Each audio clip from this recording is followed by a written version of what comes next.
3. Welcome to Super Talk Outdoors from the Foundation Studio right here on Biloxi's Back Bay. I want to welcome you to this show as we continue to celebrate every Monday, at lunchtime, the world-class outdoors of the state of Mississippi. Because as I say every week, we are the capital of the outdoors in America. I want to thank you for joining us on the powerful Super Talk Mississippi radio network or on Super Talk TV at Ceasefire TV. But if you're watching on YouTube or Facebook or your favorite podcast, believe it or not, it is April the 3rd, 2023. That's amazing to me to think about how fast time is flying. Hey, listen, last week was Bear Week at the Mississippi Department of Wildlife, Fisheries, and Parks. And my friend Anthony Ballard, who's actually the new Black Bear Program Leader for the Department of Wildlife, Fisheries, and Parks, was on my show last week. And he told me over the weekend that the level of engagement on social media around this Bear Week has been absolutely off the charts. And by the way, I came from digital media world. Their work on social media, the department's work on social media around Bear Week has been absolutely like world class. They've done a great job. But I'm not surprised at all about the level of interest in the bear situation. I kind of think of my trips, and you'll know this as well. Those family trips to Gatlinburg, Tennessee, where all the cars are stopped in the middle of the road and everybody's watching the bears. That's actually just a symbol of what you see here in Mississippi. But if you missed my show with Anthony Ballard last week, incidentally, you can go to your favorite podcast or Super Talk Outdoors on Facebook or YouTube and take a look at it. By the way, we also shared a black bear sightings map. This is a black bear sighting since 2016 that the department shared on their Facebook page, and you can see it at the Super Talk Outdoors Facebook page. But it's amazing. You look at the number of bears that have been spotted in Mississippi since 2016. It's a lot, and as Anthony pointed out last week, the number of sightings continues to go up. So that is pretty good. That's pretty cool. Hey, listen, in the early days of the show, I actually quoted Shakespeare. I was looking at some early shows, and thinking about some of the words that I use in the early shows. And one of the shows I have Alex Littlejohn from the Nature Conservancy coming up here in just a second. And there's one of the shows I had with him, for a matter of fact. I said this quote from Shakespeare: "The earth has music for those who listen." And that's true here in Mississippi in a big way. You think about turkey seasons in full bloom right now. People sending me videos of gobbling turkey. It's just truly remarkable to think about that. You think about duck season and deer season, or just enjoying the outdoors, just going out and sitting. The earth has music for those who listen, and that is definitely true in Mississippi. I have to tell you, I'm really thrilled to have the opportunity to host this show, because it is all about celebrating this part of Mississippi that so many Mississippians love. I mean, listen, 750,000 outdoorsmen and women in the state. Man, think about it. That's incredible. You have the people who listen to the show such a strong appreciation for our outdoor heritage in Mississippi. Again, that's why we call it the capital of the outdoors in America. I'm honored to be here, actually, and I want to thank you for continuing to give great feedback. And while we spend a lot of time celebrating Mississippi's outdoors, that is for sure, I have a growing sense of responsibility to keep an eye on the public process as it relates to the conservation efforts in the state. Sometimes a lot of those things happen, but they're just not in the public eye, and we don't always see them.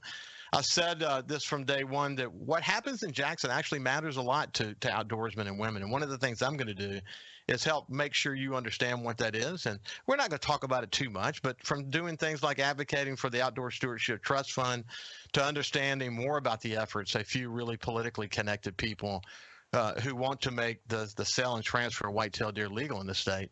I'm going to stay focused on issues like that. And, I want to remind you, I'm retired. I do this show because I really want to make a difference. I have humongous support from SuperTalk Mississippi Media in what I refer to as an independent voice. I think that's actually really important. And it's also a reality that I wouldn't be here if I didn't have an independent voice. I want you to know you can trust me to speak out when I need to speak out.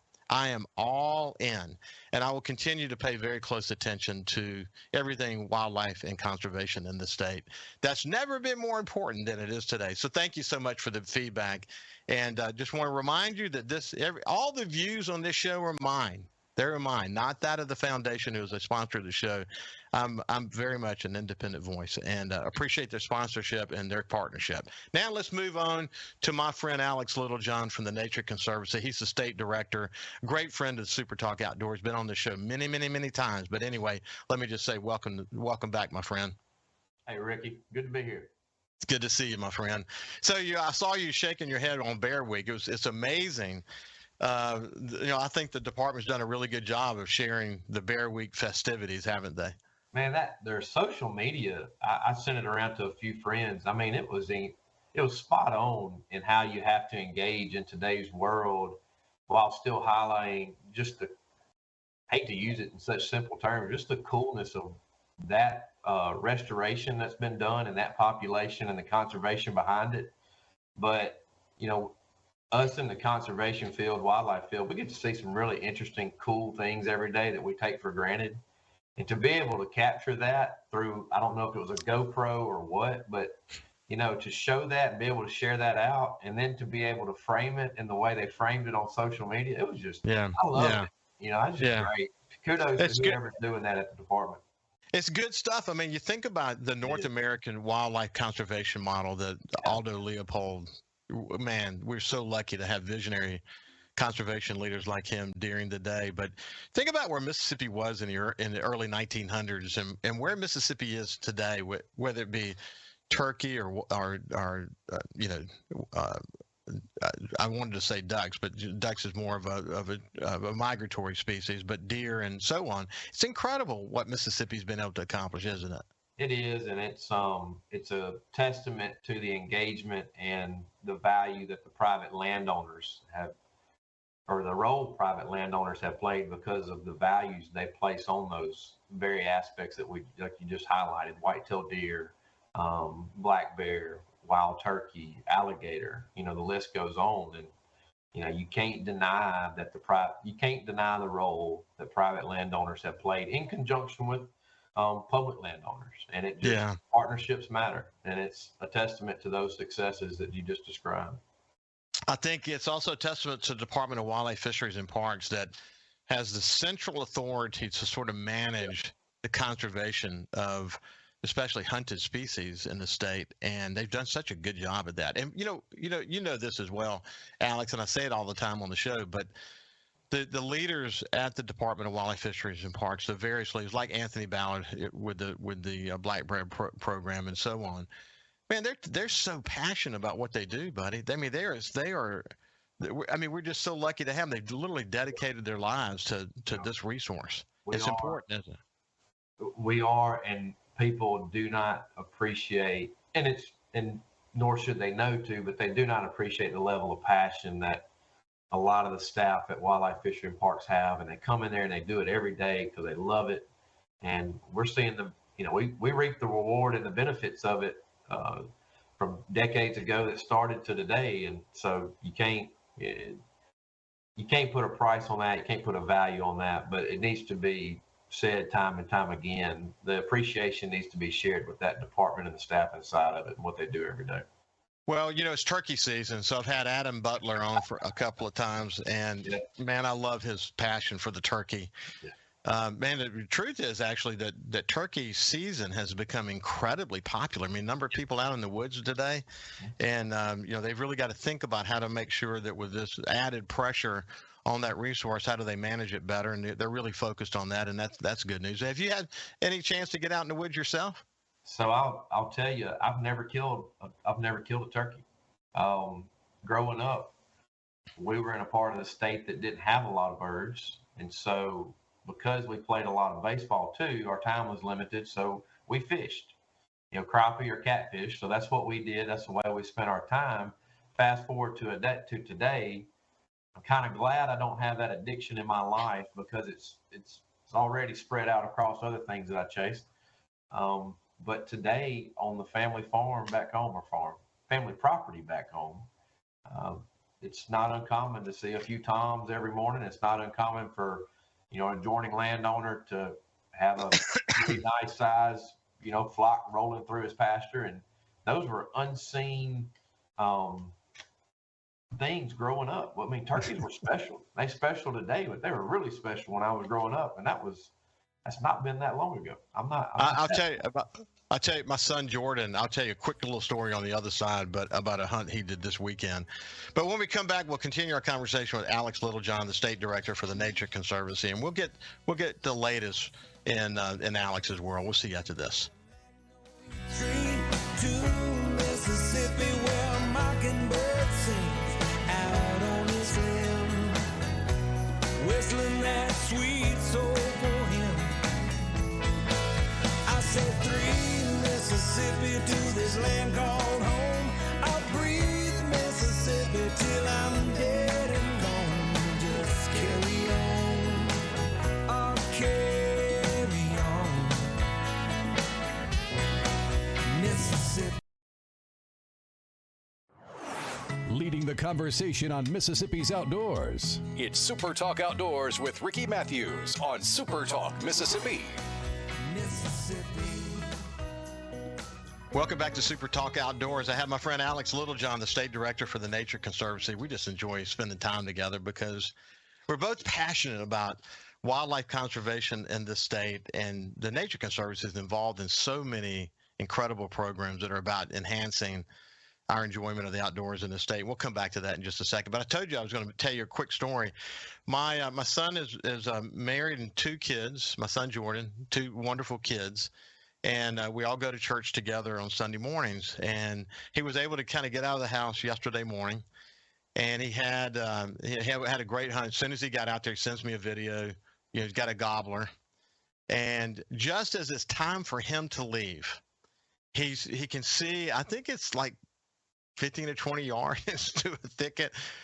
There's a Jake and a big beard and a Jake and a big beard, and they're all lined up. He can't shoot because they're lined up, and he couldn't tell which one was which. He's looking at his watch, and he's like, if I didn't leave 5 minutes ago, I should have left 5 minutes ago. I'm going to be late for church.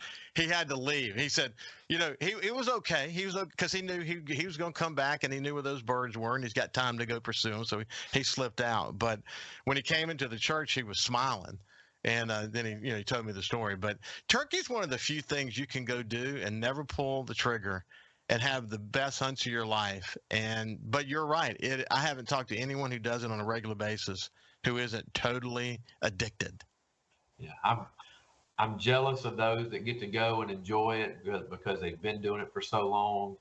But I'm also thankful that I don't have that addiction, because I know if I go out there and I'm successful, half successful one time, that I know it's that call and response. It's that setting, and it's, for me, turkey hunting happens quick. It's kind of one of those things that if it happens, it happens. You can roll on to work, school, whatever you need to do, and get on about your day. And that's a really nice thing to be able to do, unlike some other items that would chase, it take all day to do it. So I get it. I'm proud to go. Alex, before we get to the Outdoor Stewardship, before we get to the foundation, I want to mention the Outdoor Stewardship Trust Fund. They had $10 million to work with this year. They put together a really good group of really, really responsible board of trustees members, and have been watching very closely. Watch a lot of their YouTube meetings, incidentally. Anybody who's interested can go watch their YouTube meetings. They hired Ricky Flint, who used to be head of the alligator program at the Department of Wildlife, Fisheries, and Parks. He's thrilled. The kind of matching funds that we hope for, we're seeing a lot of that now start to come to fruition. We'll see even more of it as we get more focused on federal money opportunities going forward. We had 10 million. Looks like we're probably going to get 15 million this year. We had hoped for 20, but 15 is a move in the right direction. And we'll work for 20 next year. We'll work for dedicated funding, so we don't have to go through this every year waiting to see how much money we're going to get. But the foundation, the Outdoor Stewardship Trust Fund is moving in the right direction. It's great to see finally, isn't it? It is. It was great to see somebody that's been so tenured in the wildlife field take that role as director, be accepted at that role as director, as Ricky Flint. And Ricky has been in the past has really stood up some very successful programs inside the wildlife department. So taking on something new, I would argue, is not foreign to Ricky, and seeing something really grow out of that's not foreign to Ricky. And he's a known entity in the state in terms of He knows all the partners. He knows all the entities probably that are going to be applying. But I think one of the most interesting things that I learned in the last few days as we were understanding what was going to come through with the legislature, but it's my understanding that the trust fund received over $50 million in applications. And to tell you that I was surprised, I wasn't so much surprised because I expected that to happen, given we know the needs out there. We work in it every day. But right out the gate, to have that level of interest, that level of need exposed, just further cemented what all the entities out there doing it knew was needed. And we're a resource-rich state from a standpoint of natural resources, and it's just nice to have a fund that's out there that's investing in those needs. And look, there's always anything with something new. There's growing pains that come with it, and there's hurdles that come with it. Anything standing up new is tough to do, but I applaud the legislature for willing to invest again another year and increasing that investment. And I think we'll all be real proud 10, 20 years from now, looking back on it, going, man, that's one of the best things we ever saw. That's one of the best things we ever accomplished as a conservation entity inside the state. Yeah, generationally, our kids and our kids' kids will look back at this and say, we got it. We knew what we were doing. Hey, listen, the other thing about the $50+ million of applications, of which they have to pick $10 million from, it's not going to be easy, is that we see a more than 2-to-1 match of that money. Yeah. So, some more, some less, but the reality is the average is 2-to-1 or slightly more than 2-to-1. That's great to see, isn't it? That's great to see, because it's exposing to me and highlighting to me the level of money available, funding available to come to Mississippi, that if we are able to capture it and match it, that we can put on the ground. And that's, there's two great things that come out of that. One, the need, and then one, the availability of funding that we can capture to Mississippi if we decide to, continue to make these investments long term. Well, life is always busy for you. You spend a lot of time in your car driving this great state, but why don't you kind of sum up what you've been up to these days? Well, lately we're unfortunately right in the middle of budget season. So this is grant cycle and budget season for us, but we're doing pretty good. We're excited about the next FY. Our FY starts in July 1. We're going to have a really good year next year in terms of being able to get some projects on the ground. Just announced our oyster shell recycling program down there in your neck of the woods. It's going to start up, and really trying to recruit a strong core group of restaurants. It's the fact of the matter in that program to be successful is it's going to rely on the restaurants to engage. If we are to stand that up and have something long term that provides a source of culture to restore oyster reefs, then it's going to be the restaurants that really take that on, much like private landowners that we were saying earlier. It's the same. You always fall back to those same entities and those same groups needing to be at the table to be successful. But doing some land acquisition work, doing some restoration work up and through the Mississippi Delta. Obviously, we just wrapped up sessions, so our government relations side of the equation, they're singing praises this morning and seeing the successes. And in fact, he and Justin Brooks in our office and I were talking. We always kind of sat down earlier in the session. I said, all right, I need 3 things you think are going to happen this session. And we knocked those 3 things down. They've been posted on my wall in the office. So he came in this morning. He says, well, I didn't get 2, but I got the main one. And we were talking about the trust fund and making sure that we can see those investments continuing to be made. So, it's never a dull day. We have some staffing hires. We're putting, we're about to bring on some new people. Got a lot of good work coming with the fire program and in partnership with a lot of great entities in the state. But it never stops, Ricky, and I'm proud to be able to wake up and do it every day.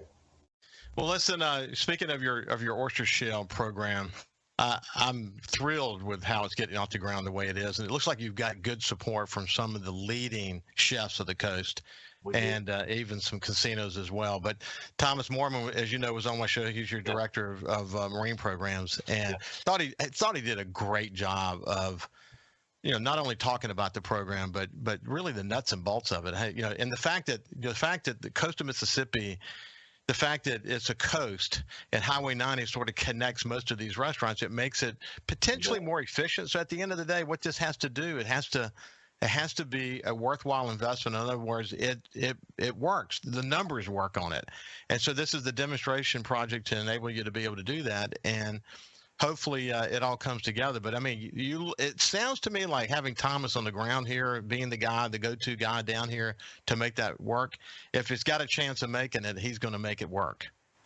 Yeah, so much of our work day in, day out, we have this term we use inside of TNC. It's called community conservation.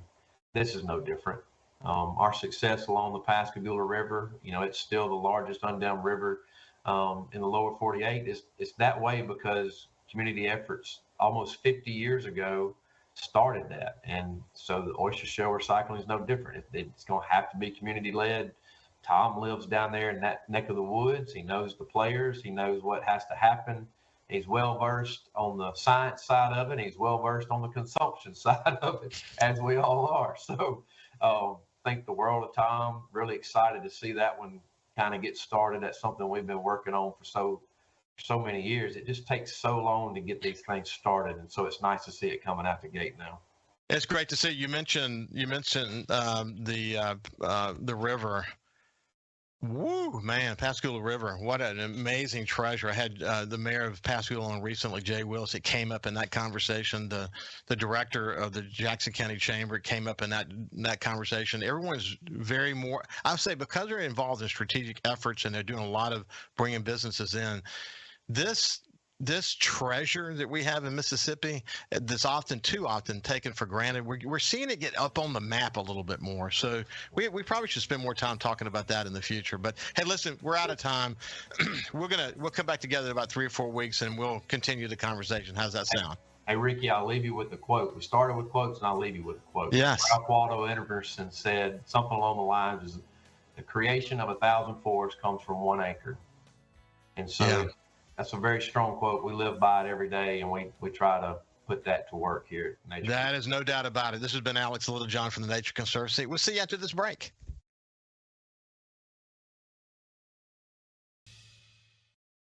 Back to Super Talk Outdoors. I enjoyed that conversation with Alex Littlejohn. His leadership of the Nature Conservancy is absolutely fantastic. I mean, he is an incredible leader. And he's a member of an important coalition that sort of, kicks into gear when there are issues like the Outdoor Stewardship Trust Fund to go tackle. And I can't think of a better partner to have on a journey like that, on this sort of wildlife conservation journey that we're all on, than Alex Littlejohn. What a terrific leader he is.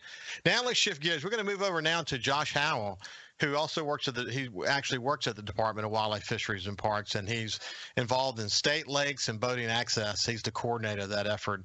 And this is actually the first time he's been on the show. I'm surprised we haven't been on the show because he's really got some really important stuff to say grace over. How you doing, Josh? Oh, I'm doing great. How are y'all? I'm doing great. So where are you sitting right now? I'm sitting at Lake Lamar Bruce in Saltillo, Mississippi. One of the good things about your job is it gives you the opportunity to travel across this state, doesn't it? Absolutely. It's always a new lake, new park. I'm always moving around. Josh, one of the things I talk about on this show a lot is that the state over the many years has done such a great job with creating public places for people to be able to go to.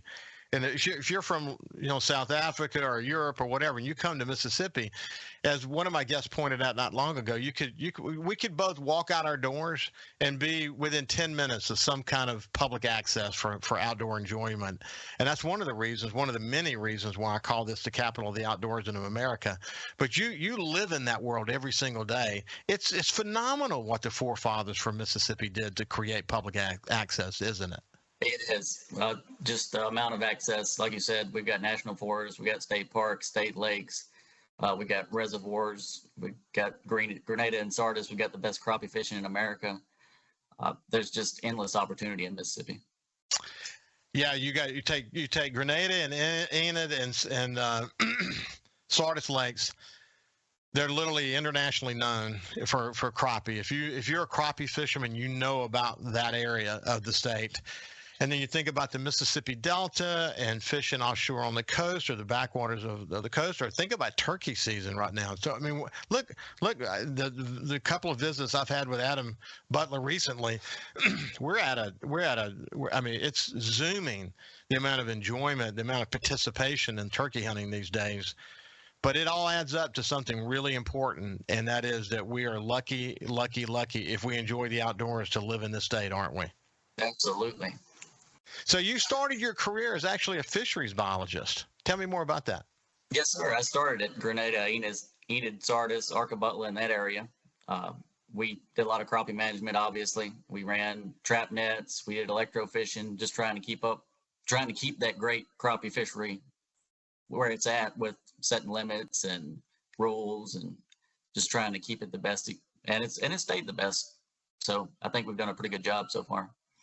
Yeah, when you went into the area of fisheries biologist, did you ever imagine that you would be in such a key role, having so much to say grace over across the state? I had no idea. I didn't know the amount of responsibility I'd have, but I'm grateful to have it. So, we'll talk about that part first. If you think about the state lake program, how do you, if you're just talking to someone to say, okay, look, the state lake program for Mississippi is phenomenal. How do you talk about it?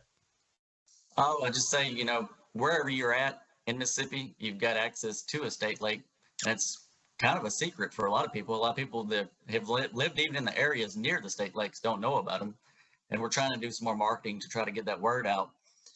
But I just tell people, go out there. If you don't have a boat, we've got bank access. We've got courtesy piers. We've got fishing piers. We have just so much access. We got earthen piers. If you don't have a boat, you can go out there and catch fish. If you do have a boat, that's great. You can go on our website, look at our fishing reports. We've got GPS locations of fish attractors. We got bass, brim, crappie, catfish, bass, you name it. So there's a lot of opportunity out there, and the people that come to the lakes have really enjoyed it. Well, so you got, of course, the fishing part of the camping side of that. I mean, the state's done a really good job on the camping side as well, haven't they? Yes, sir. And that's what we're trying to improve right now. We're doing renovations at lots of campgrounds and trying to add 50 amp service, because a lot of our older campgrounds only had 30 amp service and smaller pads. We're trying to keep up with the newer technology. Somebody would come out camping 20 years ago in just a small camper, just in the back of the truck even. And now you got, 50-foot campers with 2 air conditioners, microwaves, and all that. So we're trying to keep up with the times. And we have great views at all the lakes. You pull up right to the lake, and sometimes you can fish right out your camper door, and you can bring your boat. And if you bring your boat and you pay the camping fee, your fees for the boating and fishing are included with the camping fees. So it's a 2-for-1 right there. Yeah, my family, I grew up, we were campers. We had a travel trailer and went all over the place, but we would spend a lot of time at Paul B. Johnson State Park. I mean, I have so many wonderful memories from Paul B. Johnson State Park. I mean, it was amazing. And then when I went to University of Southern Mississippi, I had a tendency to want to drive down there a lot just to picnic and just enjoy sort of the open spaces of that place. A lot of great memories. But if you were to talk to the average Mississippian, they have their state park too that they remember growing up, and that they have so many wonderful memories with. And the point is, you're right. Back in the day, the campers didn't have the requirements the campers have today, and it's good to see the legislature really sort of doubling down on upgrading. I know that I've had conversation with the speaker. The lieutenant governor has been incredibly supportive. This notion of we've got to bring all of these campsites, in some cases the cabins, we got to bring them up to the standards of today, because with people traveling today and going to BYOB and whatever they say, no, it's not BYOB, that's the wrong, definitely not that. When they can rent places anywhere in the United States to stay, it's pretty important that we have our state parks live up to that standard, though, isn't it? Yes, sir. Yeah, and if you go to a hotel, you're expecting Wi-Fi, you're expecting air conditioners, you're expecting everything, all the modern conveniences. And if you show up at a park 10 years ago, you didn't have any of those, but they're moving towards that to try to add some of those conveniences, because that's what people are looking for now. And when the other thing you're doing with your program is the state lake record fish certifications, that's something you guys are really focused on because it really helps to kind of establish Mississippi, particularly as it relates to crappie, but it's not just crappie, as a place where you can catch record fish. Tell me more about that program. Yes, sir. We're trying to get the word out on that, and we started a few years ago where each lake has its own records on bass, brim, crappie, red ear sunfish, and catfish.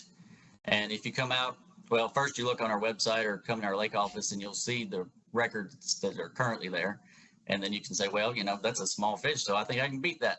So you go out there and try to catch you a 2.5 pound crappie so you can beat the record. And then if you catch a big crappie, you can come, or whatever kind of fish it is, what you're trying to beat the record. You can come talk to our lake manager and he'll give you a certificate to fill out. And then we will send you a certificate in the mail and we can put you on Facebook and get your picture out there. Some of our most popular marketing Facebook photos are of big fish. People love that. So it gets the word out and it gives you something to hang on your wall. You get a framed certificate to hang on your wall, and we hang one in the office. It's a great program, and we're trying to get the word out there a little more. Lamar Bruce had the crappie record broke 4 weeks in a row this spring. It was just on and on, like another crappie. It's like just a little bit over 2.5 pounds. That is so cool. Listen, if you think about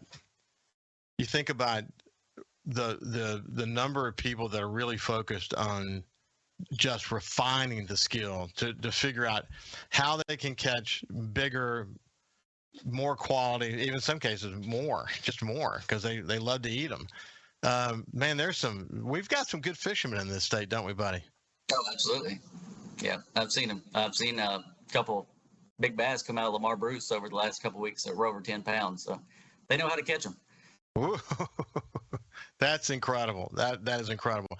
Hey, so look, as you think about current lake renovations, I'm amazed at the amount of money the state spends on, in some cases, literally draining lakes completely and rebuilding dams or whatever they need to do. But the lake renovation efforts you guys have is pretty significant, isn't it?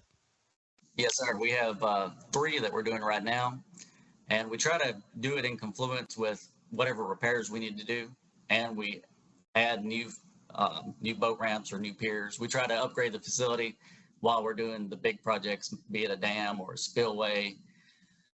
We're doing Simpson County Lake right now.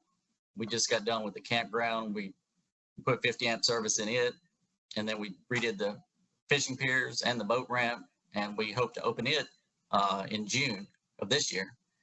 And then we've got Ellis Presley Lake that we're trying to that we're still working on. We just built a new restroom there and restocked it and repaired the spill or the dam there. And Holmes County State Park. Why don't we do this? When we come back on the other side, we'll continue our conversation with Josh Howell, and we'll continue to talk about the lakes and how incredibly lucky we are to have them here in this state. We'll see you after this break. I said, one Mississippi, there's a magnolia tree. 2 Mississippi, where a mockingbird sings out on his limb, whistling that sweet soulful hymn.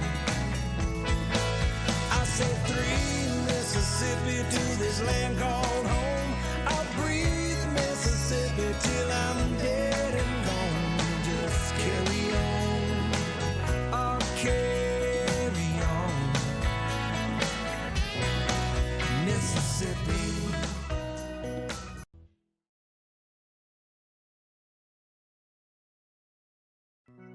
We live in one of the best places in America to enjoy the outdoors. So let's talk about it. It's Super Talk Outdoors with Ricky Matthews on Super Talk Mississippi.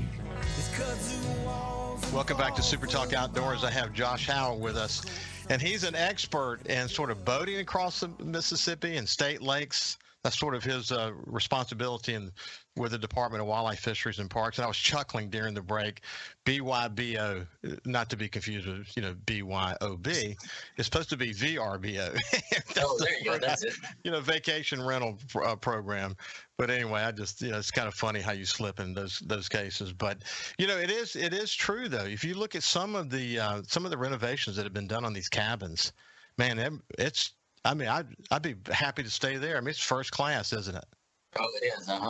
Yeah, we new furniture in a lot of them, and they're working on a lot more at the state parks, and we're working on some at Holmes County right now that's under state lakes, trying to put some new flooring in and a lot of different things to do.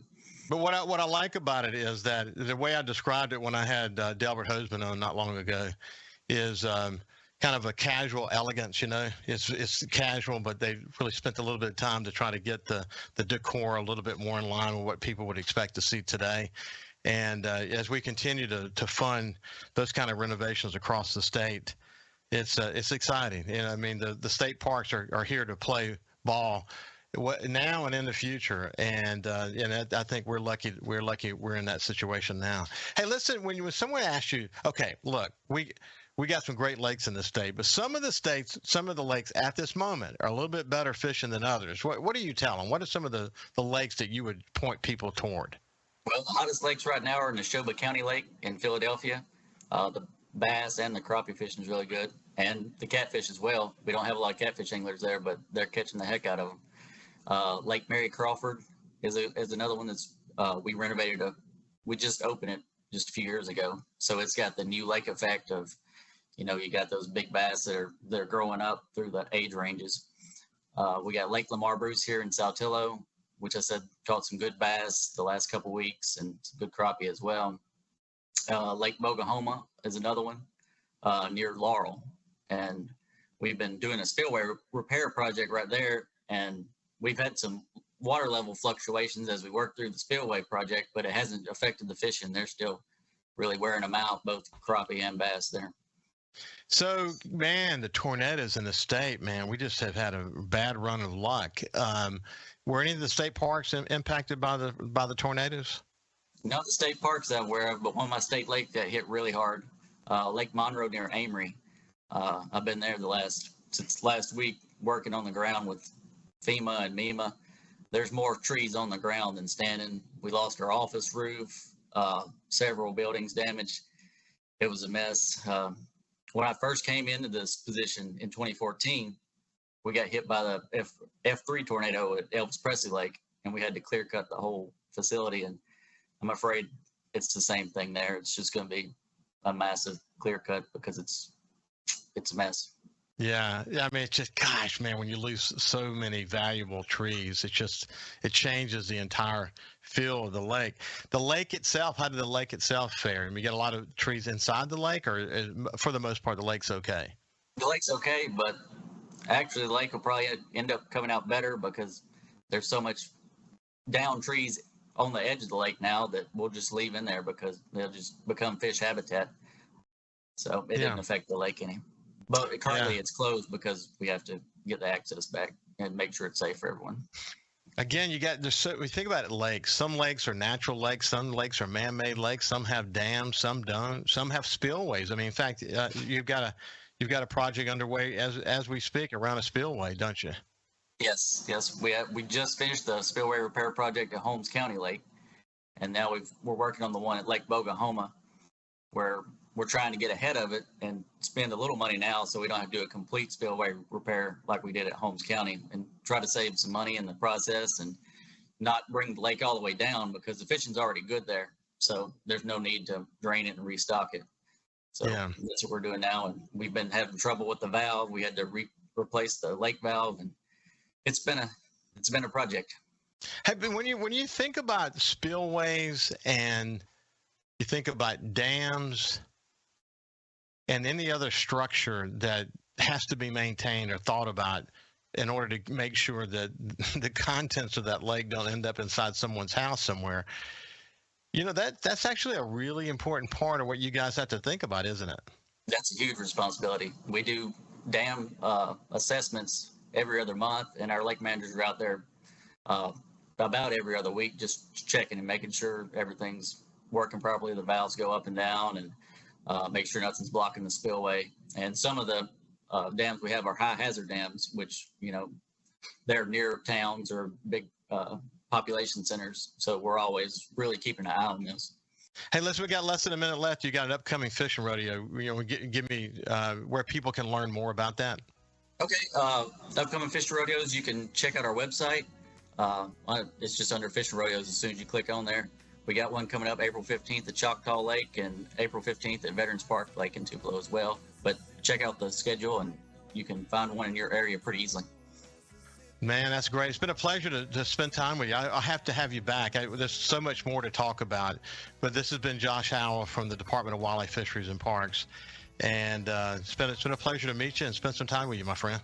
My pleasure. Thank you for having me.